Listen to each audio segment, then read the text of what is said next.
Thank you for having me. My name is Matthew Maxwell. I'm the founder of Maxwell and Schweighauser. We're a royalty auditing and catalog administration company where we help rights holders and legacy estates manage their catalog, make sure they're capturing all their money.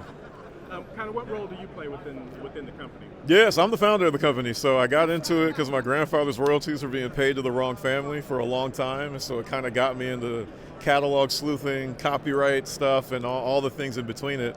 So now we like to make sure that legacy estates and anyone who's looking to acquire legacy work understands what they're getting when they're buying into catalogs. So whether that's on the sound recording side, the publishing side, anything in between, we kind of cover all that. So for this one, I'm going to shout out the families. You have valuable IP, whether that's on the writer and publisher share, or that's an artist royalty on the sound recording side. It's just a really important time to get your house in order, because a lot of the catalog acquisition companies, while they're going for very high tier kind of catalogs right now, they'll be coming and knocking on your door soon. So whatever it looks like to get your house ready, to get your estate ready for that type of deal flow, that's a pretty big topic for us, and it's a big reason why we're here at Music Biz, just trying to find partners that want to help estates and rights holders in that world.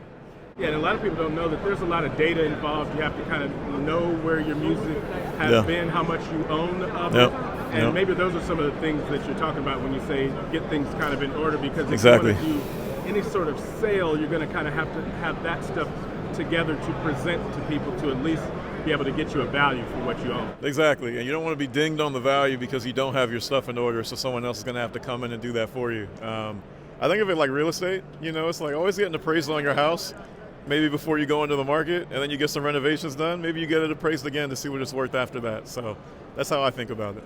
How you liking Music Biz, and what are you hoping to get out of conferences?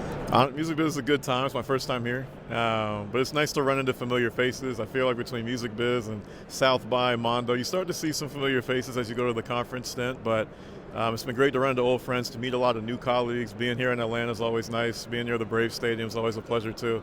So for us, we're looking to meet partners, people that either we can work with as we're servicing estates and rights holders, or people that kind of need the work that we're doing in and of itself. So.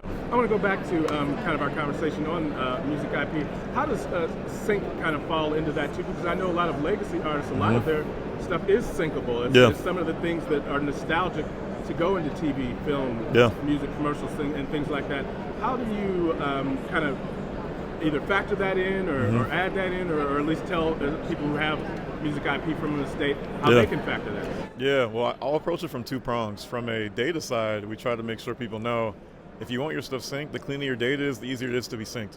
Right, because sync agents, they need to know who owns what percentages, what needs to be sent out to which person, and that expedites the process tremendously, and it adds a lot of value to the supervisors themselves, because you become a trusted person because your estate is in order. From a deal-making side, for a lot of the older catalogs, it's a great way to get your music back out there if it's not currently out there, but then additionally, there's so many other ways to sync today that weren't present like 15, 20 years ago. Sync also includes social media, things like YouTube. You can get stuff on a Twitch stream, it could be a podcast. So, that's an area where we get to add a lot of value potentially to clients that maybe don't have the relationships in that space. But it's like, but if you have your house in order, it's easy to build the relationships when you have good IP.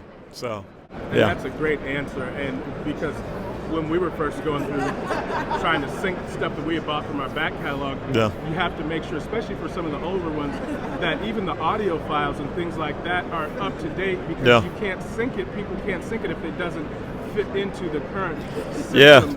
AIF, exactly. Yeah, go ahead. Explain. No, AIF could be different file types. Even stem breakouts could be a thing. Maybe the scene wants most of the music, but the drum part's too much for what they're doing emotionally. So all of that's super important for any rights owner and any musician looking to be in the sync space, for sure. Anything else you want to point out or discuss, talk about? It's just always a pleasure to be here to give features. My second time with Mark on Digital Music News, so it's nice to come back for round two, and looking forward to more conversations. Thank you so much. We appreciate your time. Absolutely, man. God bless.